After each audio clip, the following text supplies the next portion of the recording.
For one of the two best franchises in NBA history, this is the most critical offseason in recent memory. You have the last few years for the second best player of all time ahead of you, and you just traded for a current top 5 player entering his prime. If that's not the definition of win now, what the fuck is this? I don't know what is.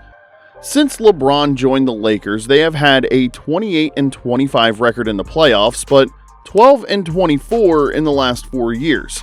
Now, I know some teams haven't even made the playoffs in that time span, but still, for the Lakers and LeBron, this is disappointing.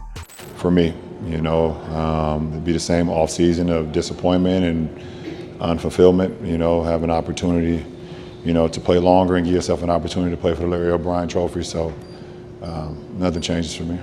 From there on, every season that I did not make it to the finals or did not win a championship has been a disappointment. I give this year a pass, kind of. They built this team for Anthony Davis to be the star, taking over for LeBron, but in the middle of the year, they got the chance to get Luka for a huge discount. You take that deal 7 days a week and twice on Sunday. They thought they had Luka, a big man running mate, in Charlotte's Mark Williams, but then backed out due to his medicals. At that point, they knew they didn't have a complete team, a team that could compete the way the Lakers want to be, but that's okay because you've got Luka Doncic. But now here we are. Assuming LeBron is an actual human, they have 2 to 3 years of him playing left, maybe. They need to build this team into a title contender ASAP. How, you ask? Well, I don't know exactly, but here is what's facing Rob Pelinka this summer.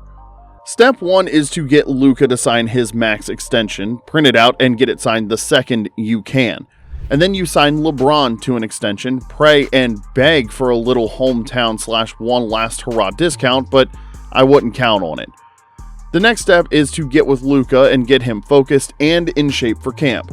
This is the biggest thing they need. Luka was hurt physically this season. I thought I would show you the souvenir from that night. Oh yeah, he's still there. You hang up the phone the night you're traded and you threw it? Yes. Do you have that phone? Yeah. You still use that phone? Yeah, it still works. Then had his heart ripped out by Nico Harrison. If you don't think Luka is hurt, then you didn't watch his reaction to the tribute video in Dallas. Luka, how did you go from the emotions of the video and the fans and the reception and everything to then, playing the way that you played?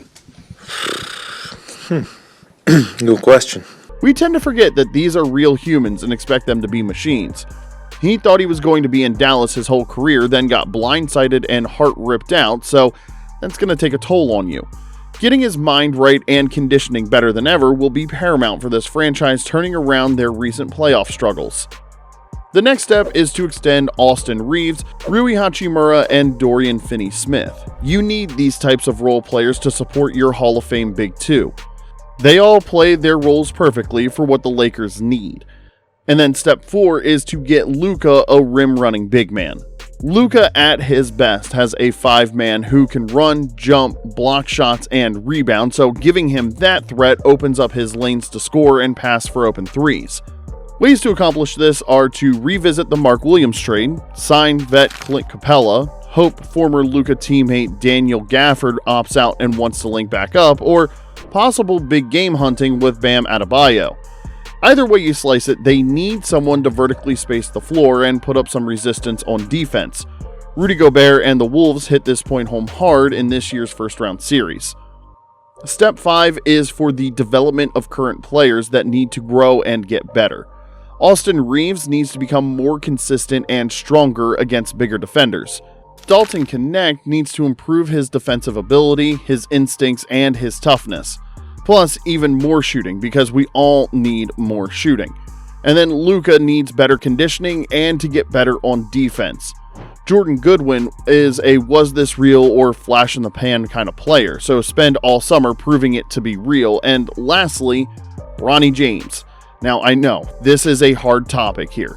I personally didn't think he was an NBA player coming out of USC, but this year he did prove he was something. What exactly is that something? Well, to me, it's a 10th or 12th man who will bounce around for years before heading overseas to play, or can he actually become a legit rotation player for a contender? The former doesn't help this team, and the latter will benefit this team beyond measure. The best way for cap-strapped teams to get better is their young players to keep improving, either to become real players or to add intrigue from the rest of the league to be a trade asset.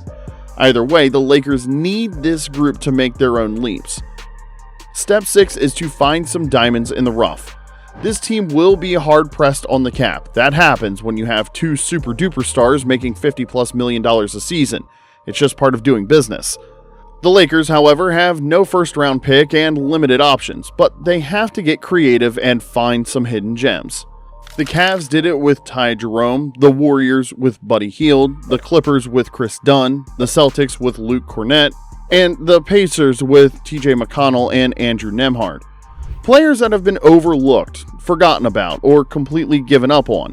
Finding one or two of these pieces that can be in a good 7 to 9 man rotation will help this team survive the long, grueling season into a Laker fan dream of a long playoff run. So, there you go, Lakers. I know this season was a roller coaster. The high of getting Luka to the low of a gentleman's sweep by Anthony Edwards and the Timberwolves. So here is your nice and easy 6-step plan to get you out of this 12-24 playoff run and back to the title contender arena you want to be in. Which team are these Lakers chasing to get back to Western Conference prominence, and which team is taking over the NBA with a young and versatile squad? Click this video to find out.